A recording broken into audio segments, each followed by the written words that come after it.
L'expression avoir plusieurs cordes à son arc convient parfaitement à François Worp, entrepreneur de pompes funèbres, éleveur de chevaux de saut d'obstacles, écrivain et plus récemment restaurateur.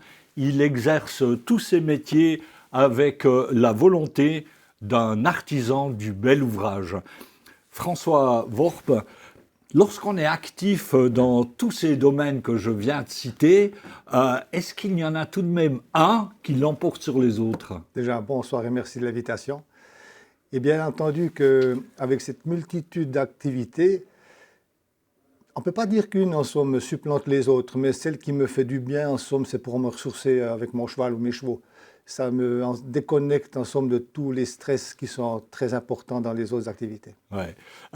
S'agissant, comme je l'ai dit en introduction, de votre dernière acquisition, l'auberge de l'Ours à Belley, donc restaurateur, mais on va donner un double sens au mot restaurateur. Effectivement, vous êtes propriétaire du restaurant-hôtel de l'Ours, mais vous l'avez également restauré. Celui du propriétaire de l'hôtel-restaurant François Worp est celui qui consiste à rénover une œuvre d'art. Est-ce que c'est ça la raison essentielle de cette acquisition? Donc, premièrement, je ne suis pas restaurateur, je suis menuisier de métier.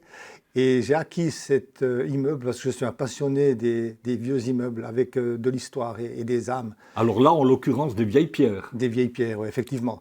Et je suis passionné de rendre en somme l'édifice dans la possibilité, bien sûr, de le rendre en somme qui soit en cohésion avec son époque. Et là, on a découvert un bâtiment en ruine, complètement en ruine. Oui, je crois qu'il avait subi d'importants dégâts des eaux. Exactement, oui, avec le gel et tout. Et quand on a découvert ce bâtiment, j'avais vraiment des grands soucis. Mais on a été épaulé aussi par le service cantonal historique, qui a des grandes contraintes. Ça a été très difficile de suivre, en somme, les demandes.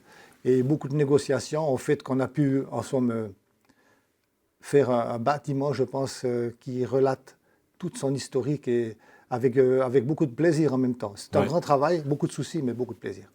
Cette bâtisse, je le rappelle, peut-être, on le sait dans la région, mais je le rappelle, elle est située à côté de l'abbaye de Belley, et elle est sous protection, comme vous venez de le dire, du patrimoine.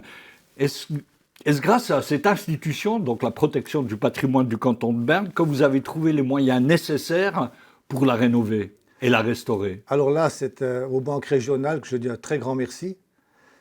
Et sans cette banque régionale de proximité, on n'aurait eu aucune chance. Parce que La banque? Oui, parce que les grandes banques officielles de Suisse n'ouvrent pas un dossier quand on parle de restaurant. Oui. C'est très important. Oui. Et grâce à notre banque régionale qui nous soutient, et on m'a promis qu'on nous aiderait au niveau donc aide. De la protection du Voilà, patrimoine. mais à ce jour, j'ai pas reçu encore un seul franc, alors qu'on a dû faire des très très gros emprunts pour faire face aux exigences très particulières de la partie historique.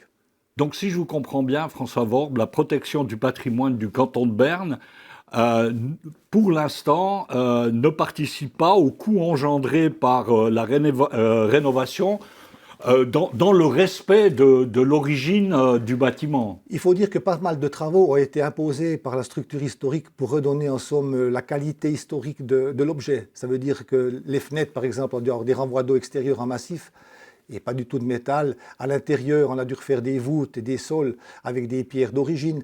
Mais simplement qu'actuellement, je dis bien, le dossier, il est en route, le dossier est à l'étude, le dossier est en somme en possession de l'institution cantonale et on attend avec beaucoup d'espoir. Vous êtes en train de me dire, François Worp, qu'on vous a fait des promesses de la part du patrimoine du canton de Berne qui n'ont pas été tenues? Ah ben, j'espère que oui, parce que le dossier est en cours.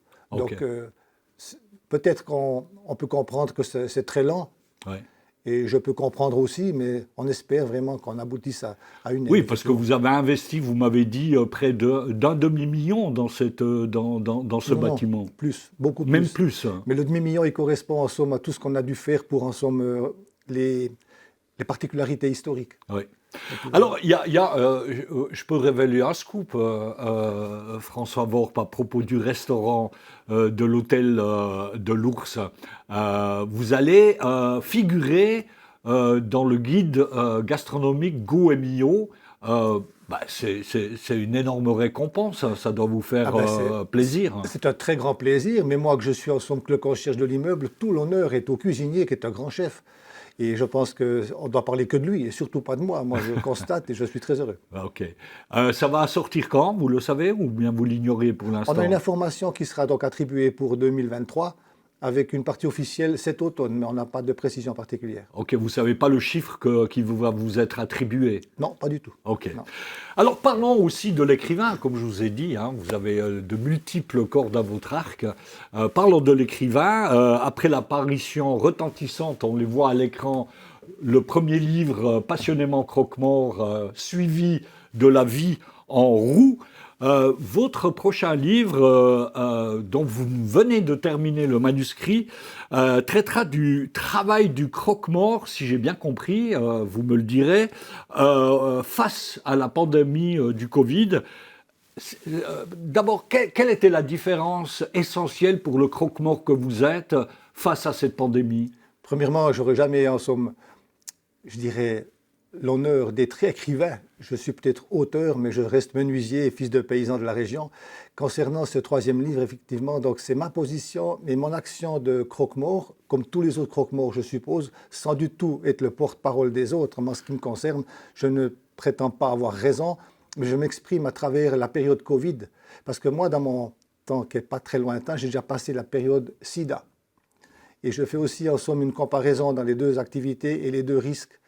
Et surtout, la peine que les gens ont ressentie, ont dû subir par rapport aux restrictions, qui étaient parfois, je dis bien parfois, bien exagérées. Et à travers cet ouvrage, j'exprime mes sentiments, j'exprime toute ma compassion avec les gens qui ont dû subir des restrictions des fois pas appropriées. Et je donne en somme mon avis aussi pour peut-être que si ça se répète, qu'on puisse adapter différemment. Ouais. Mais vous avez ressenti une augmentation drastique du nombre de personnes qui sont mortes, ou Alors, c'est resté, vous semble-t-il, assez stable? ce qu'on a occulté dans notre pays, c'est que par année, il y avait plus de 4000 à 4500 personnes qui décédaient de la grippe, je dirais, traditionnelle et normale. Et quand le Covid est arrivé, il n'y avait plus de grippe.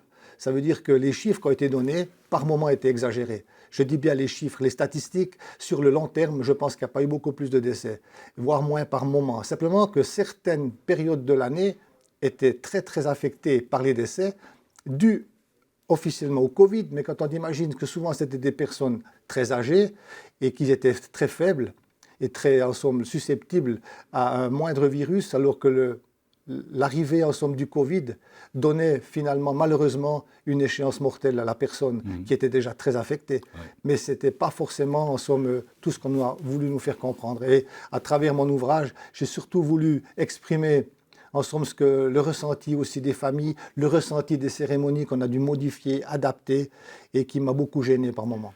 Passons, si vous le voulez bien, en dernière question, par votre métier peut-être que vous chérissez le plus, celui d'éleveur de chevaux, de saut d'obstacle. Vous vous êtes fait une renommée en élevant au rang de champion des chevaux auxquels plus personne ne croyait, sauf vous. C'est l'instinct qui guide votre choix et qui a fait de vous non seulement un éleveur de chevaux, mais aussi un cavalier émérite de concours hippique. D'ailleurs, vous concourez encore maintenant. Oui, en fait, moi, je suis un fils de paysan, qu'on était absolument sans moyens. Et à l'époque, on avait des chevaux, je dirais, des franches-montagnes.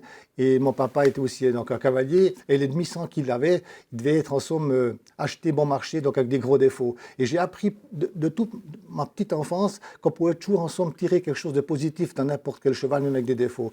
Et lors d'une vente tout à fait hasardeuse d'un poulain, qui m'a paru exceptionnel parce que je pense que moi j'ai une observation des chevaux qui ne correspond pas à la norme, je dirais, technique.